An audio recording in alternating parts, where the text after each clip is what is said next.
Welcome to Plenty. I have an amazing guest for you today. Her name is Sahara Rose. Sahara and I met a couple years ago when I first moved to Miami. And today she is telling us the incredible story of her own transformation through a very difficult dark night of the soul and how she has come out on the other side as a more powerful, more clear, more creatively expressed woman. Sahara runs is the host of the number one spirituality podcast on the podcast listening apps called Highest Self. And she is the author of three incredible books. She is the co-founder of the Dharma Coaching Institute, and she really inspires women to use movement, embodiment, and all sorts of different practices in their own spirituality practice that give them options outside of only meditation to connect more deeply with themselves, soul, and spirit. Sahara is funny. She's a great storyteller. And in this episode, beyond telling us about her own dark night of the soul, she is sharing about her money lineage, how she overcame the challenges of limitation, trying to sell a book that was rejected by 30 publishers, how it came to be published after all, living in a hut with rats. I mean, her stories are wild and you are just going to love her. She's adorable. She's funny. She's wise. She is a badass businesswoman and mostly she's an incredible artist. So I can't wait for you to listen to this episode with Sahara Rose. Enjoy. Welcome to Plenty. I'm your host, Kate Northrup, and together we are going on a journey to help you have an incredible relationship with money, time, and energy, and to have abundance on every possible level. Every week, we're going to dive in with experts and insights to help you unlock a life of plenty. Let's go fill our cups. Hello. Thanks for being here. Thank you so much for having me in this beautiful fairy forest. I'm so excited to be here. I feel like I'm in Glastonbury right now. It's Glastonbury in Miami. Of course. Why not? I love it. Thank you. Okay, so I want to start with you are in a very different place than when we met. You and I met in March of 2021. I too am in a very different place than when we met, but today is about you. So I would like to know you've gone through things that have awakened you, you can talk about whatever details you want to share with our crew. But one of the things that I have witnessed in you is an explosion of creative energy. And for me, creative energy is super connected to abundance energy. And so can you tell me a little bit about what's been happening behind the scenes over the last year in your life in this like massive Phoenix moment you've been having? And then I'll ask some follow-up questions. Yeah. So, the beautiful glow up happened from a painful divorce. And I see so many people right now are going through relational transitions, whether they are breakups, divorces, and separations. And for myself, it happened December of 2022. And it was a situation that I learned about that I had to leave the marriage. And, it was the hardest thing that's ever happened to me in my entire life, hands down. And, I've been a content creator. I've written 3 books. I have my Dharma Coaching Institute. So I would speak about my dark night of the soul moment, which I thought was when my family disowned me for stepping into my purpose and going through health challenges. Like I've had my share of them, but this was on another level. And it's interesting to be awake within the dream of like having the tools and the awareness and knowing how trauma shows up and like having something like this happen. And I just knew that I was going to make this the opportunity for me to become the person that I always wanted to become. And for me, that was stepping into my artistry.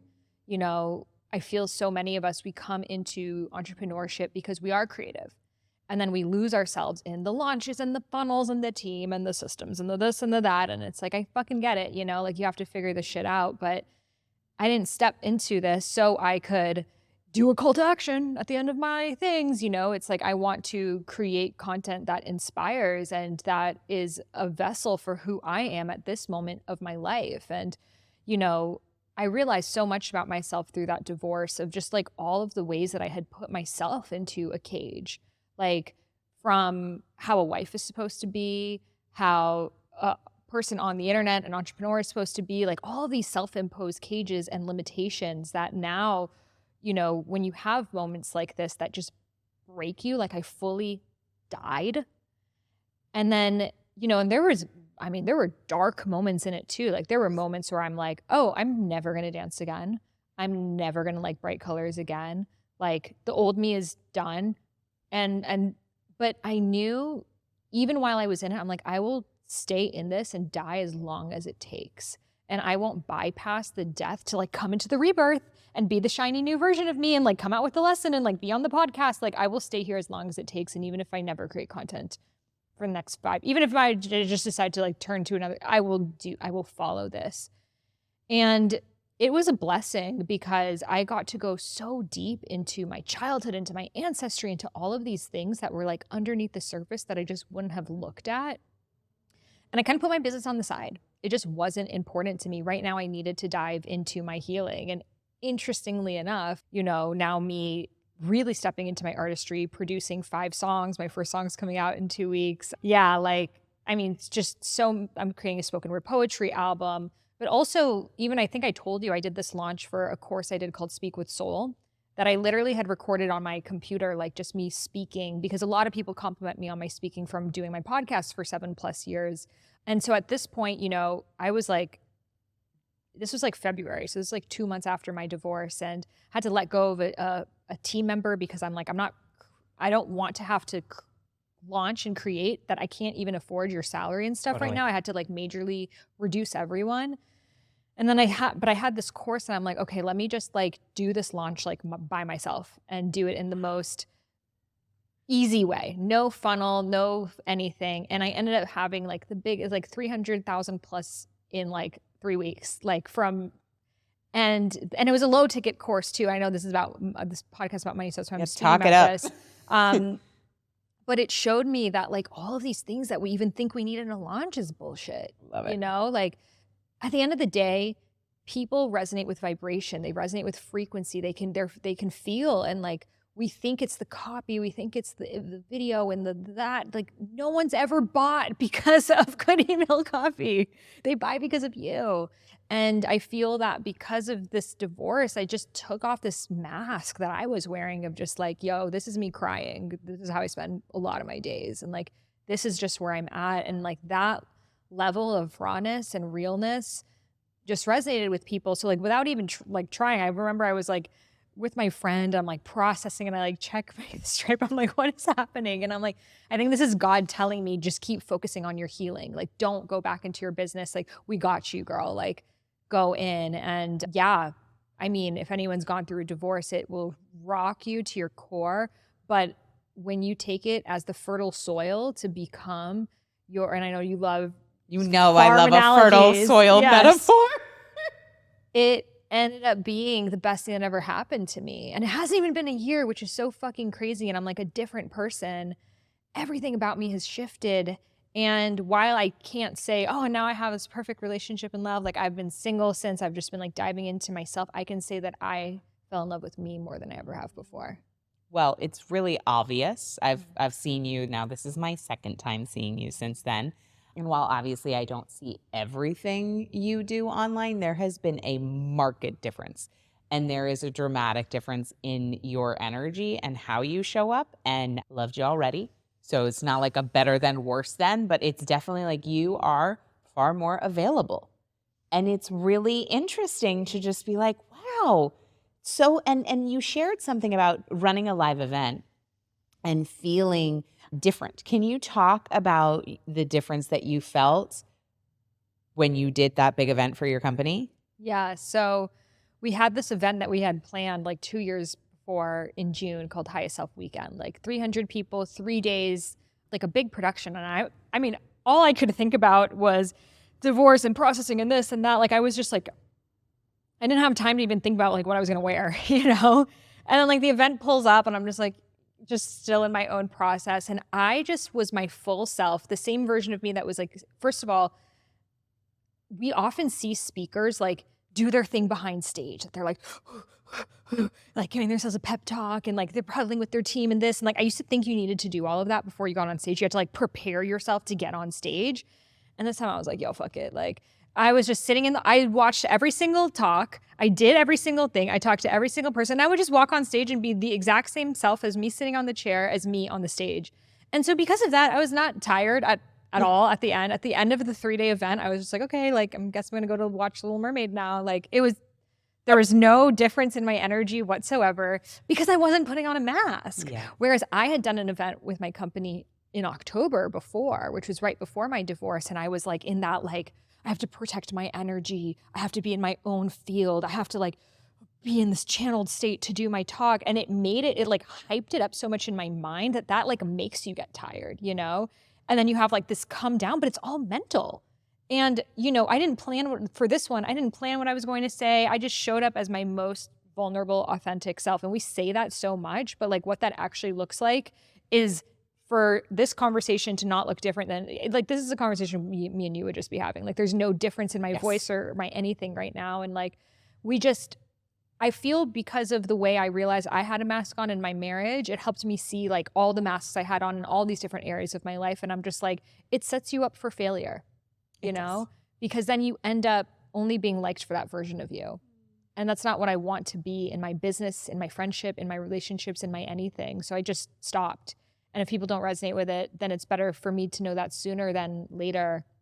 And the event ended up being such a beautiful success because it gave people that permission as well. What you're speaking to, I want to highlight 2 things. One, you said, I'm just going to do this launch with this thing I recorded by myself on my computer. I'm going to do the launch on my own without all the bells and whistles, just see what happens. Like, very do less. You know, I love that. It worked so well because you were telling the truth. The truth is incredibly magnetic. People cannot stay away from it. And because we can feel it in our bodies, it's true resonance. And then you just spoke about this event where you were like, I'm going to fully be here as myself. And when we are able to do that, we're very relaxed. You know, one of my favorite phrases, and it's not really like a quote, but is the most relaxed person in the room is the most powerful person in the room.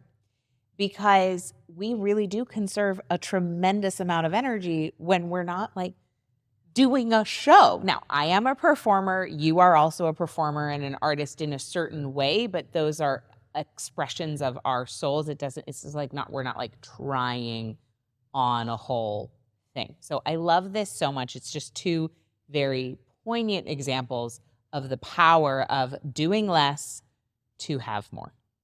So thank you for being a living example of that.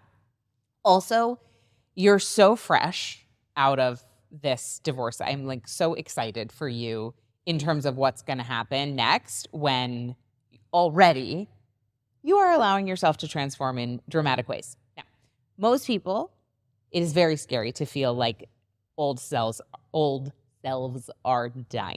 I know for myself through my various times when my old self has died, it does feel like you're dying. Like, it kind of feels pretty awful. What were some of your, I hate to say like the word strategies, but like how did you in a practical way continue to call yourself forward even when you felt like you were dying? Because you were. Like, how did you have the courage?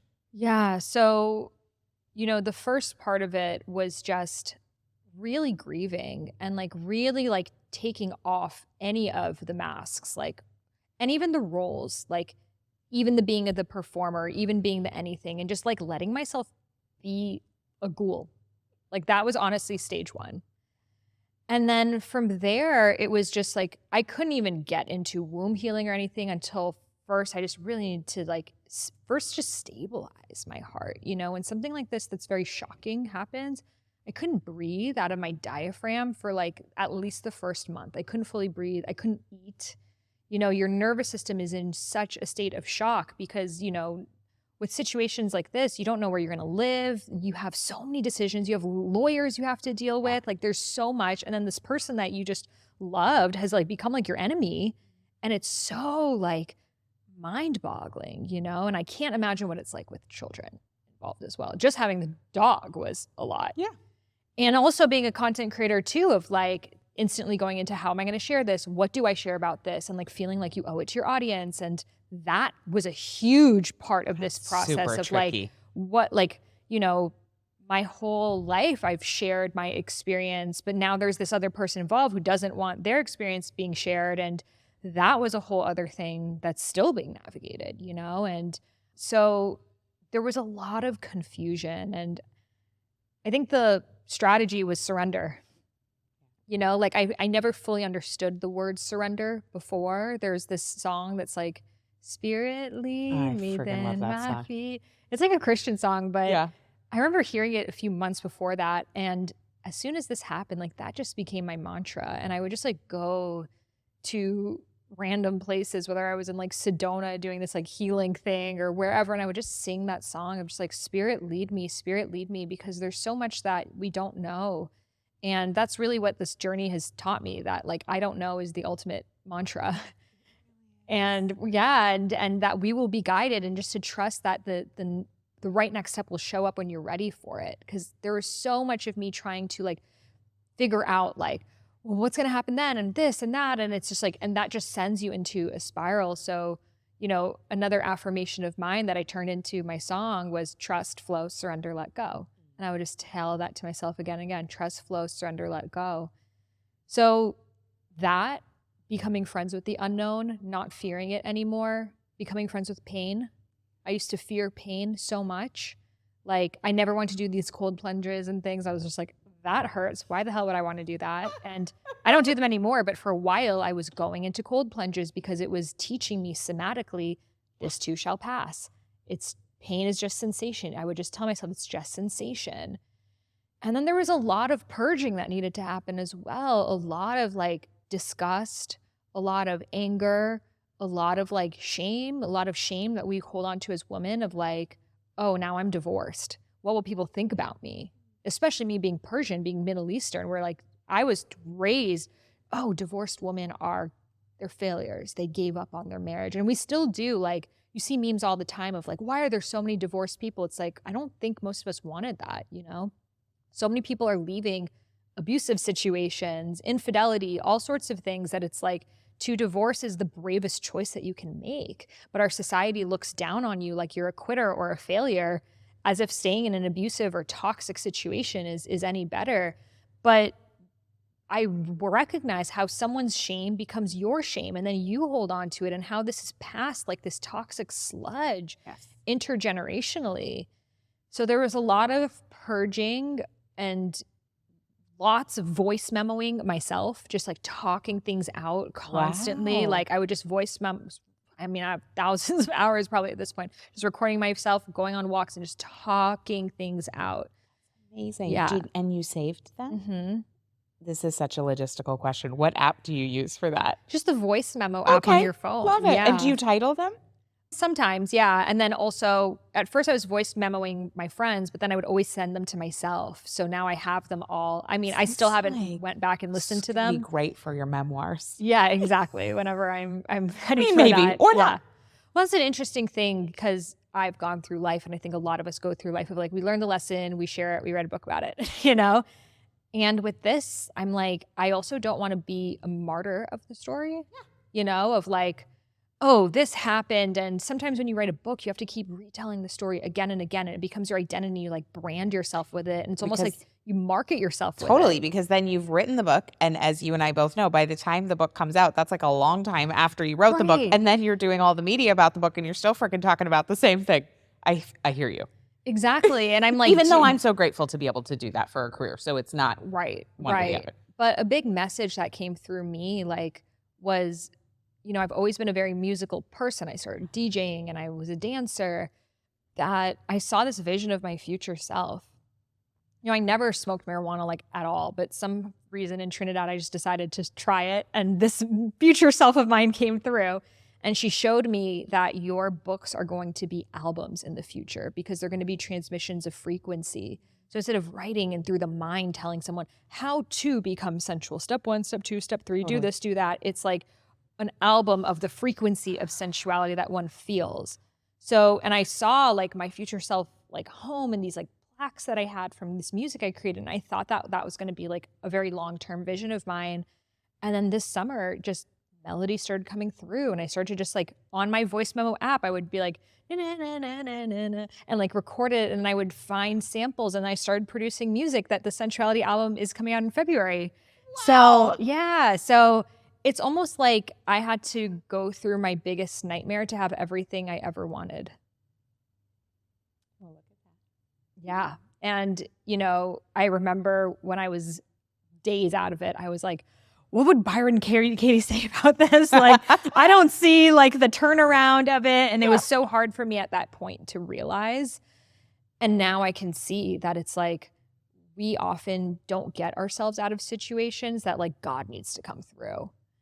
And then we're like, wow, I would have never had the courage or the awareness to even want a better life for myself, because like our lives are good, like I had a Yes. good life in Miami. I didn't say I had the best marriage. I didn't have a worst one either. I had friends, I had this, I had that, but God was like, oh, we have so much more in store for you, but you just can't see it yet.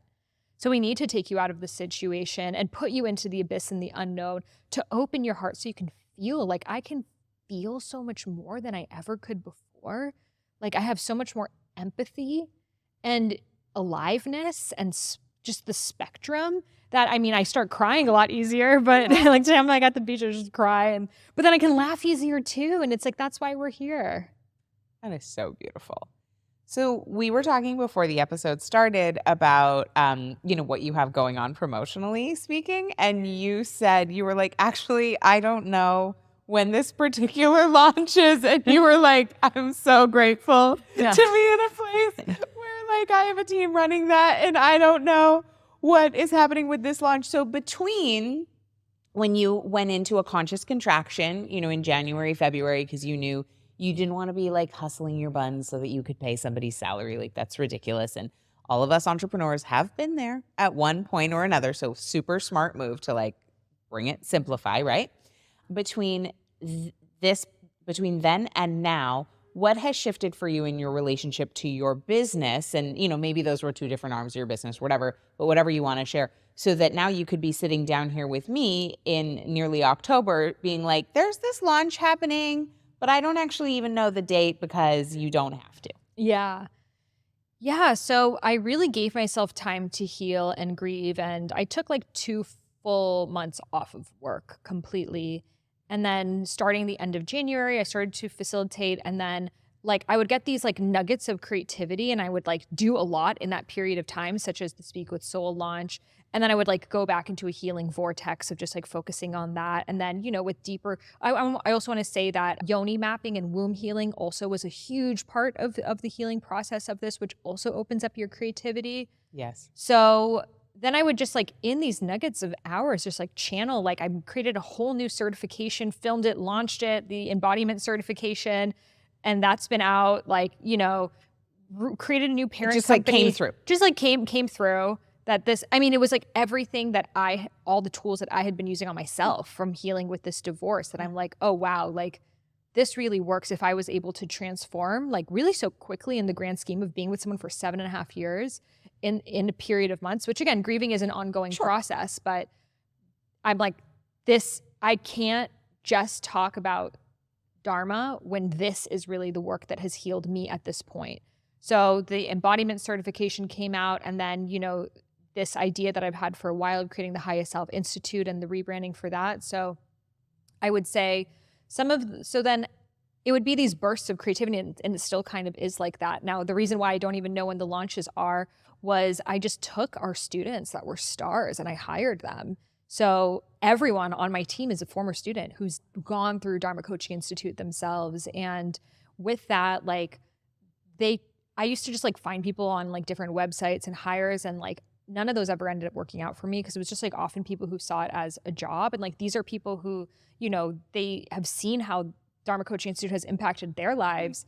And so I give them like the throne. I'm like, you tell us when you think we should launch, like you tell us this. And I like really give them so much leadership, which they also love as well. So they run the whole calendar, and they're like, okay, you're showing up for this like call. And I'm like, okay, great. And I just like come and I like preach, and then I'm here, like we did one today, and it's so beautiful. And, a big part of this divorce was like, I realized how controlling I was in so many things. And often it was because I was very alone in my marriage, because we had very separate lives. So it was almost like I had to just like have something. So I would just work all the time. So like if the copy was off or an email wasn't working, it would like really get to me. And then I think that also kind of like scared my team of like, let me not try because she's probably going to redo it anyways. So let me not, take ownership or share an idea. Whereas when you have to majorly step back in a divorce, it causes people to rise up. And then I'm like, I just like don't like that bothering, like when some things still go wrong in the business, like replays don't go out, blah, blah, blah. And I think when you've gone through something so big, these things just don't bother you anymore. And then you're more relaxed, so your team's more relaxed, and then like more gets done. Yes. Yes. Relaxation is a prerequisite for flow. Yes. It just is. It's how it works in, when it comes to all of the vasculature in our bodies, which is always a great metaphor for everything. And it's how the universe works. Like we can't, like if you're all sphincter energy, stuff can't come through. So I love this so much.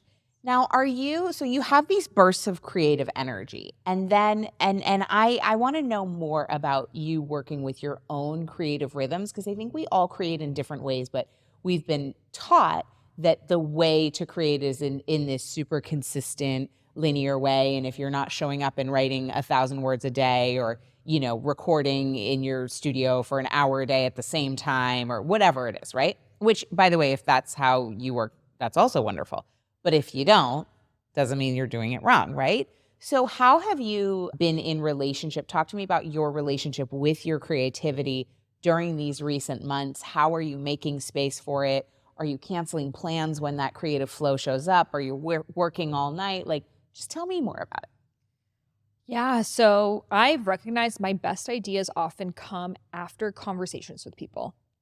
So like so that's why for me, when I start podcasting, I get more energy from it. Like after this, I'm probably going to at dinner be like, it gets me rolling. Yeah. Whereas I feel like for some people, they need like a lot of alone time and then create. I feel like when I'm like alone and silent, I'm just very introspective on those days. I also kind of schedule my days with the doshas. So the doshas are the Ayurvedic archetypes, which is like what my first 2 books were about. So I have my vata, my more creative days. So whatever my creative project is at that time, whether I'm writing a book or producing or whatever it is, I'm just focused on that. So I'm being in that muse-like energy. So I'm not kicking myself of why didn't I reply to the emails? Why didn't I do the Zoom calls? There's nothing on my calendar. Time-wise, time doesn't exist on those days. Then I have my pitta days, which are getting through all of the emails and doing the Zoom calls and sending things back and going through the markup, blah, blah, blah. And those are the days that I do that. And then I'm not kicking myself, why didn't I write my book? Why didn't I da-da-da? That's just what I'm doing. And then I'll have like my kapha day or days, which are to chill and relax and just to not be in either of those energies.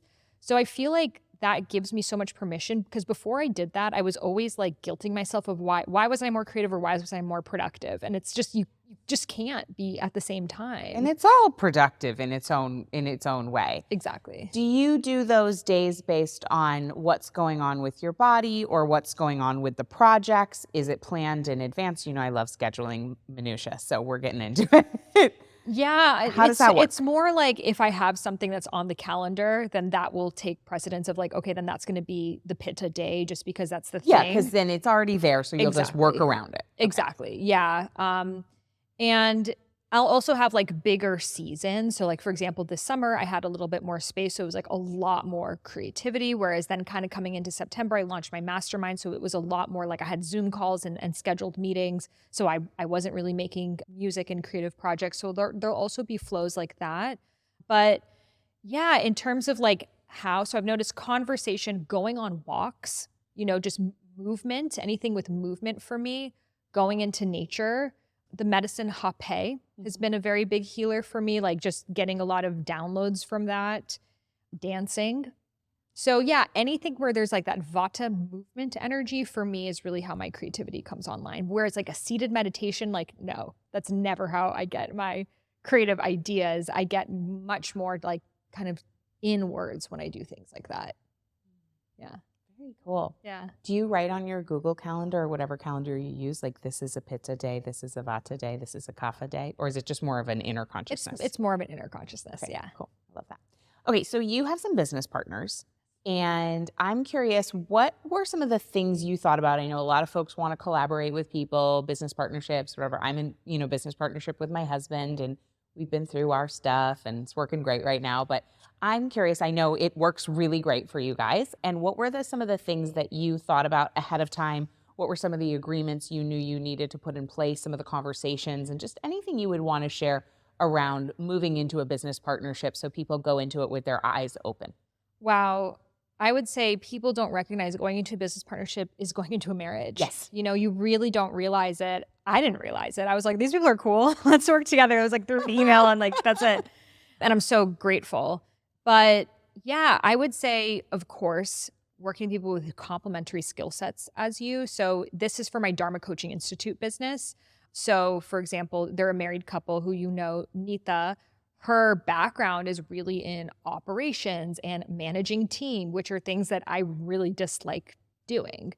And then for Ajit, it's much more on like marketing, but not creative marketing, but more like email marketing and like click through rates. And like, I never check those things, you know, like that's his thing. So it was perfect because that's bringing in a skill set that I would have had to either do or hire for. And they also had the experience of certifications that I knew that I would just get there faster. And, you know, we spend so much time, I've spent so much time in my career just being someone to try to figure everything out myself. And I'm like, wow, like had I just like known or hired or partnered with someone, I would have gone there faster. Now, again, they've partnered with me because I was able to create so much on my own. Yes. I think it's also important to not rely on someone to like do your business for you. And also people who are good at what they do, they want to partner with people that they know it's going to go somewhere. So now it's interesting because now we're on the opposite, that now with our new company, Highest Self Institute, and creating certifications in a broad range of spiritual programs such as human design, sensuality, astrocartography, and working with different visiting teachers. Now I'm on the side of like being the supporter for different visionaries and bringing their certifications to life. So it's been very interesting for me as like now that provider of like who are the types of people that I would want to work with. So if you are someone that's listening to this and you're like, I would love to work with a company that would like help me get my certification or whatever it is out there, I would look at the certifications or programs that they've done before or marketing that they've done before, ask people who've worked with them, and also know that it's going to have its bumps and challenges. You know, there was a good 2-year process for us of figuring out how we can actually work together with many bumps along the way. You know, many like, can we do this or can we not? And because we continued to lean in, now it's like super harmonious, super flowy. We're all in our zones of genius. Like no one's bumping on each other's toes, but it took time, especially when you're all people who've run your own personal brands and have done everything yourself, that you're just like, well, this is how I do my operations. This is how I do my marketing. This is how I do this. But I would say that now it's helpful because it allows us to know where we each shine. And of course, the way that no hire is going to do anything the way that you would do things, but that's the whole point of partnering with people as well. 100%. It's the ultimate process of letting go. Yeah. Yeah. Surrender. Yes. Go. And letting go means you're not always going to like it, but that's the only way to let go. It's not let go and it's exactly how you want. That doesn't exist. Thank you for that reality check. Yes. That is so important. And like you said, when you've been through things like you've been through, and also like I've been through, you do realize it doesn't matter that much if the replay doesn't go out on time. Yep. Like it just doesn't matter. Whereas the old me would have been like, it needs to go out directly after. We can't keep people waiting. And now I'm just like, yeah, it's all good. I'd rather keep my team happy. Yeah. Of course, like we aim for excellence. Yeah. And we allow for humanity. Mm-hmm. Yeah. So beautiful. Okay. You are a creator. You put out a tremendous amount of content online. And I'm just curious, like, especially after this intensity in your personal life, did you just like give yourself permission to stop putting stuff out online? I personally, I'm just going to be, fully calling myself out. Sometimes I can feel like I am sort of on the hook for creation. And I'm curious, do you ever feel like you're on the hook? And if so, what do you do about that? And if not, what do you do to prevent that? I was kind of the opposite of when I'm in times of stress, like I am a sharer. I want to share everything. Oh, interesting. Okay. So like, I was like, I want to share everything I'm going through right now. And I started blogging when I was 19 years old. Like I've been a content creator my entire career. I don't know a world without, it's like my journal. And that was the hardest thing because I couldn't share what I was going through. Legally, I couldn't share what I was going through. And so it was like, I would like write these poems of like trying to get people to understand without really saying it. So I would say that was a big learning for me is like, what do I keep sacred to myself? You know, even when I was like deep in my despair in Egypt, like I brought my photographer, I got a photographer there, I brought him with me. Like I am just a through and through. Like I love it. I love to be able to create art out of everything in life. And even like my communication with my ex-husband, I was just sending him poems of how I felt. Like, yeah, it's just like who I am. Yeah.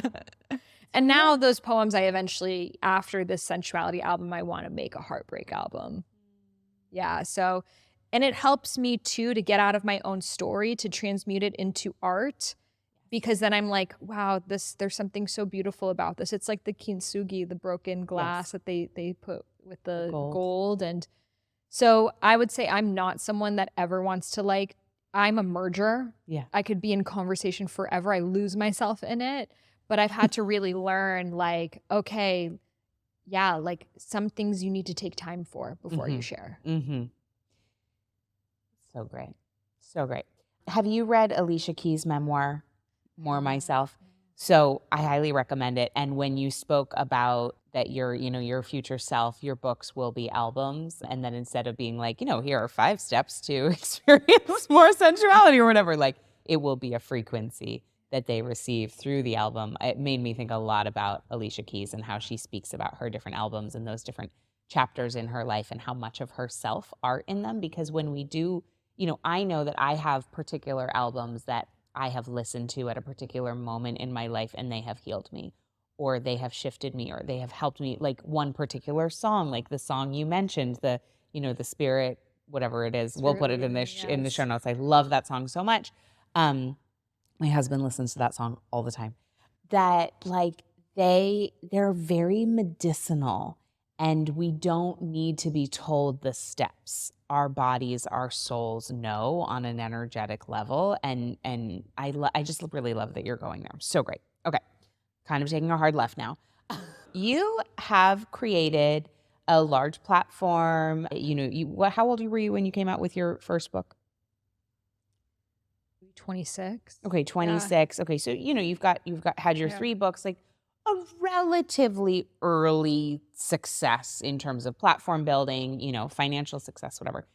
Did you have models for entrepreneurship growing up, or did you just like come out like this? My dad was an entrepreneur, a very different kind of entrepreneur, computer software, but him and my grandfather were entrepreneurs. So I do feel like I've always had that entrepreneurial spirit of like, you make something yourself. However, as a woman, I was raised to be a housewife, and I was told that my greatest ambition would be who I would marry. And I actually never thought I was going to work. I thought I would marry a man and I would get married and do some nonprofit like no woman in my family has ever worked before. So I was never raised to even look at myself in business. It was seen as something that only men do. Wow. Yeah. And you hinted at that one of the first dark nights of the soul was when your family disowned you for really going and following your dharma. Yes. What version of that story would you like to tell today? Yeah. So, it started with a health challenge that I went through when I was 21 years old. My body began shutting down going into perimenopause. So that brought me on a journey of self-healing, which brought me to Ayurveda. Through Ayurveda, I was able to regain my period and heal myself. And I wanted so deeply to share this wisdom with others in my like modern approach of how I was able to integrate Ayurveda with modern nutritional science. And I decided I would write a book, but I had no idea anything about the book writing process. So my family, seeing that I was, now had graduated college, I'm just like writing a book. They're like, you need to get either a normal job or you need to get married. Like, which one are you doing? And I'm like, no, I'm gonna live in India and write this book. And they're like, they were just very scared, and when parents are scared, as you know, like they'll say whatever they can to try to get you to stop. And for them, they had never seen anyone living their dharma. My mom escaped from the war on foot from Iran, like a refugee. My dad was an immigrant. Like no one in my family had the opportunity to like ask themselves what their higher purpose is. It's about survival. So for them, they were like, we gave you everything and this is how you repay us. by like going to India and listening to these hippies. Like they thought I was delusional. They actually wanted to send me to a mental hospital from the things that I was saying. And they were just really worried for me. And that was really hard because they did sacrifice for me so much. And I did feel like I owed them. And there were many times I'm like, you know what? Maybe I'll just become a real estate agent and make them just to make them happy, just to get them off Can my you back. imagine you Yeah. selling real estate? I'm like, hey guys, I don't believe in a home, but I think you should buy one for me. But every time I would even study for that real estate exam, I would like cry because my body knew it wasn't for me. But it was like this constant battle of like, do I do this thing for them? And maybe they're right.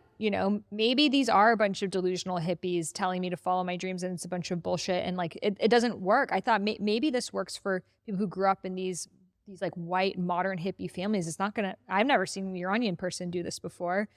So it was a time of a lot of confusion. And then eventually there was a fight that I got into with my dad that he called me a loser. He called me a failure, like a scum of the earth, like all of the things that, you would never want to hear from the person that you always looked up to. But that became my freedom because I realized how badly I was waiting for his approval my whole life. And here I was dead to him. So I'm like, okay, well, if I have no one left to live for, then I'm just going to live for myself and stop explaining myself. Like I spent so much energy on trying to explain and get them to understand me that if I just put that energy towards my dharma, it would have happened, So I basically met this girl who said, you can co-host a retreat with me in India. We'll get you enough money for a flight back. I was like, okay, I'm in. And I went back to India. I stayed in a $2 a night hut that had rats in it. Like when I say rats in it, I'm not joking. Like every night I would go to sleep. It's a tin hut in South India that I was staying in. And I would hear the rats in my tin hut all the time. And I remember I would always see my underwear in the wall, like halfway through the wall. And I'm like, and I had like a padlock on my hut. I'm like, how is my underwear in the wall all the time? I realized the rats were going into my bag and they were trying to take my underwear to make their homes with it. So I'm like, oh, these stupid rats. Like that's just where I lived though. And I remember one night I woke up and like my mosquito net was like inches away from my face because the rat had fallen on it. And I was like trying to scurry off and it was like so close to me. And I like took my sandal and like trying to throw it at the rat to get it off. Like those are the conditions I lived in. And I was willing to live in that for as long as it took for me to be able to get this book off the ground somehow. And that didn't happen for 2 years. It wasn't easy. I got rejected by 30 publishers. They said the same thing my parents told me. No one cares about Ayurveda. You're not an author. You're too young. This is never going to happen. And so like that all those would have been good times to quit, but I just knew like one day this book's going to be on the shelves of Barnes & Noble. I don't know how, but it's just going to happen. And I was ecstatic dancing a lot. That was a huge practice for me of transmuting a lot of this anxiety and confusion and guilt and overwhelm that I had. And then eventually the agent who I got rejected with all those publishers with was approached by the Idiot's Guide group, and they were looking for someone to write the Idiot's Guide to Ayurveda. And the author they had hired was like 4 months into the 6 months, and it was just too much because it's like a 400 plus page Ayurvedic textbook for like the American masses. So they were looking for someone start to finish to write this textbook in 2 months. So I applied, which means like first you write the first chapter. Mm-hmm. I went to Barnes & Noble's. I read every Idiot's Guidebook they had. Like, what's their tone? How do they talk? Oh. They're like, fun fact for you. Da, da, da. I was like, okay, I got this. Stayed up all night, wrote that first chapter. They're like, okay, this is good.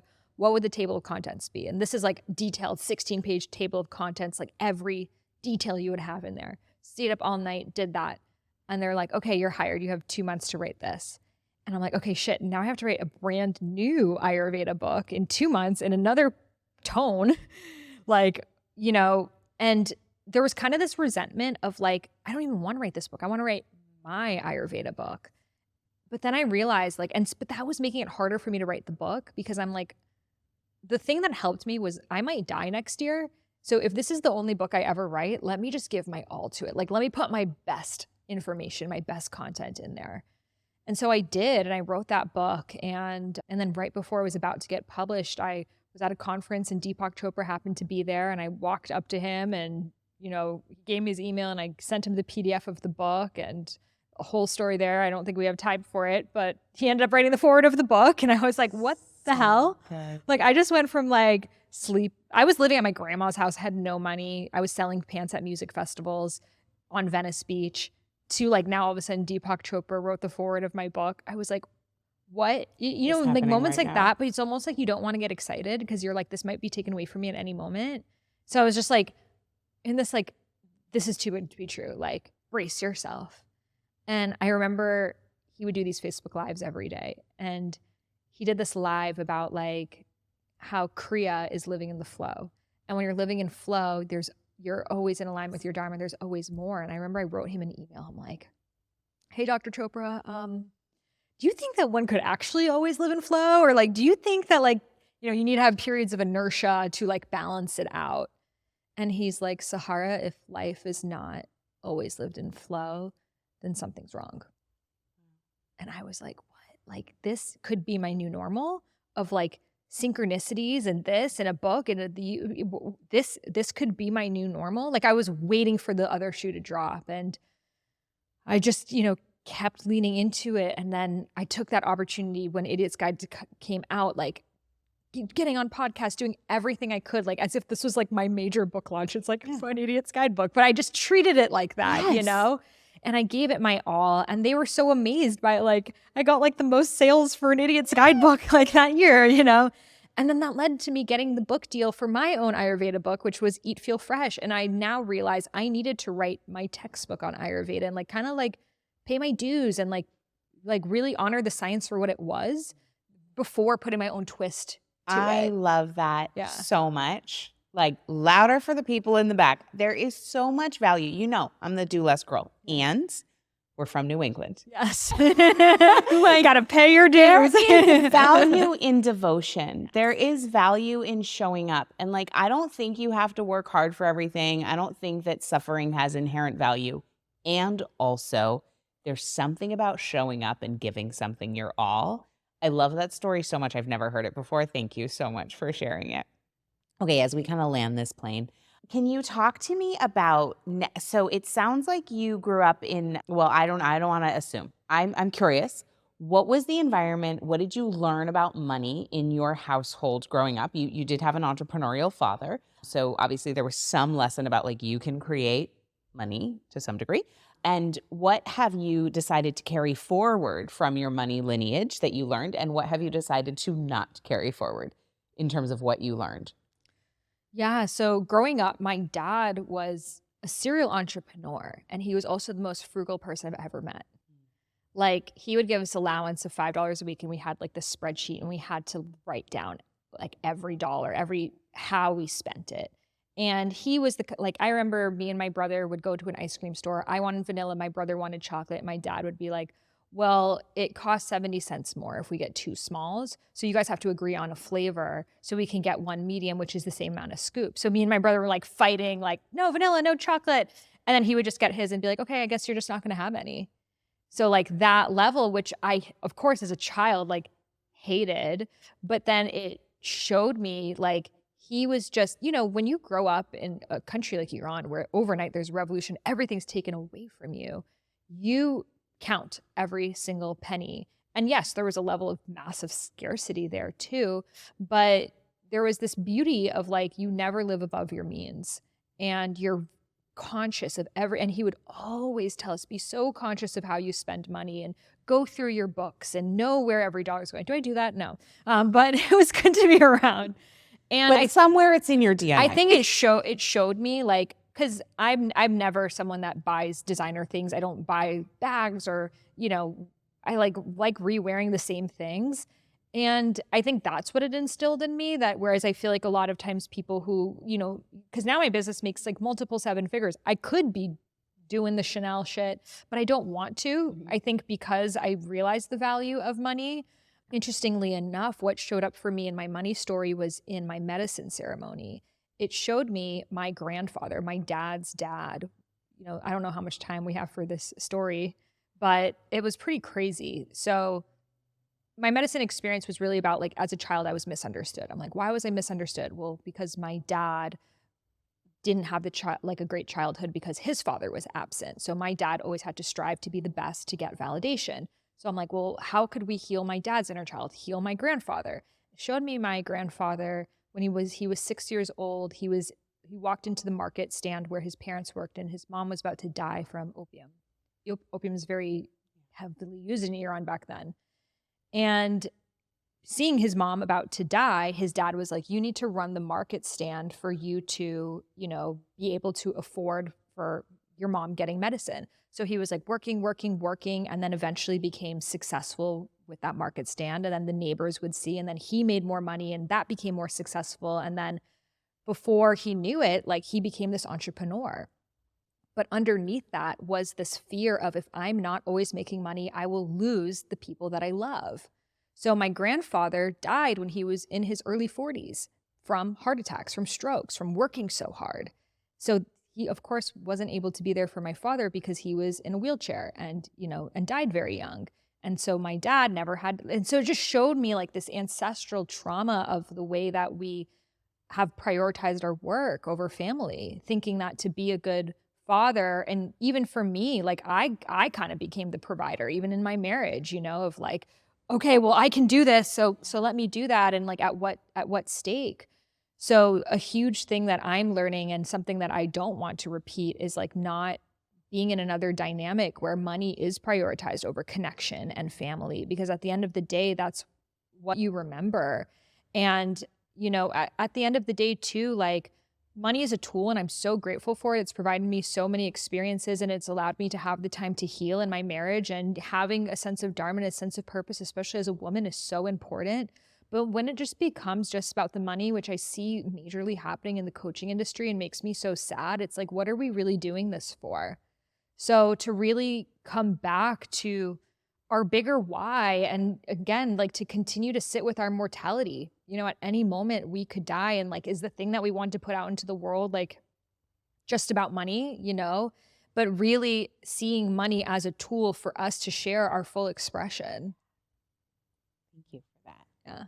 Final question, maybe an extension of the answer you so beautifully just gave, which is, if you could go back and tell Sahara in your early 20s, like maybe, right in that transition from leaving your home to going out on your own, and you could tell her a piece of wisdom about money, a piece of advice or information you would want to pass along, what would that piece of information or wisdom be?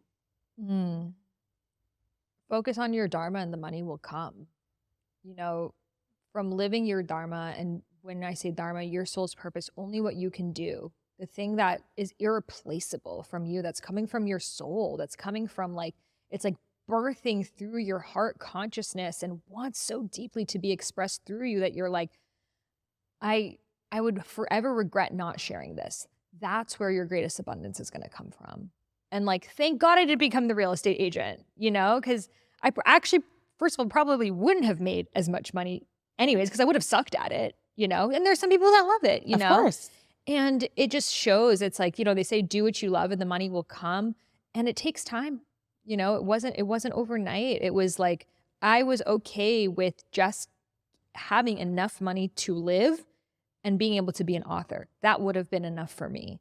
And then I just kept following the muse and kept following the muse. And even with my music, I don't make any money doing it, but I'm doing it because it makes me come alive. And who knows, maybe one day I'll be sharing with you, oh, I won these Grammys, and maybe I won't, but that doesn't matter. Totally irrelevant. It's the creative expression. Yeah. So good. Thank you for being here. Thank you for coming to see me and being on my show. I really appreciate you. Of course. Being in fairyland, what an opportunity. I feel like I'm back in England. So if people want to learn more about you, connect, where should they go? So everything is on my website, my social. I am Sahara Rose, and you can learn more about Dharma Coaching Institute at dharmacoachinginstitute.com, and my podcast as well, where we discuss spiritual topics, sensuality, which is Highest Self Podcast. So yeah, thank you so much for having me, and I'm just so grateful to be here. I remember when you moved to Miami, and it's like, it's so interesting. Life takes us on such a journey, but I'm so grateful that we are able to continue to connect and support one another. Absolutely. Thank you. Thank you so much for listening to this episode with the amazing Sahara. She has incredible stories. Her gumption really blew me away with her stories. I hope you loved it as much as I did. If you liked this episode, of course, screenshot it, tag us, share it on your Instagram stories, text a friend, tell them to listen. If you're enjoying the show, make sure you subscribe so that you don't miss any episodes. Give us a rating, leave us a review so that more people can experience plenty. Thank you so much for being here, and we'll see you next time. The doors are open to my signature program, Relaxed Money. I only teach this program 2 times a year, and we are enrolling now for one of those times. This program combines what you need to heal your relationship with money and create a lasting legacy of prosperity. So, that includes the mindset, the energetics, the emotions, and nervous system regulation so you can shift your frequency and your attraction point. And then also how to manage your money, how to make more of it, how to have a great relationship with money in your marriage or your relationship, how to talk to your kids about money, how to get rid of your debt in a way that feels abundant and prosperous, and so much more. This program is the place that will give you a holistic approach to having a healthy, wonderful relationship with money so you can really be experiencing plenty on every possible level. Head over to relaxedmoney.com to learn more.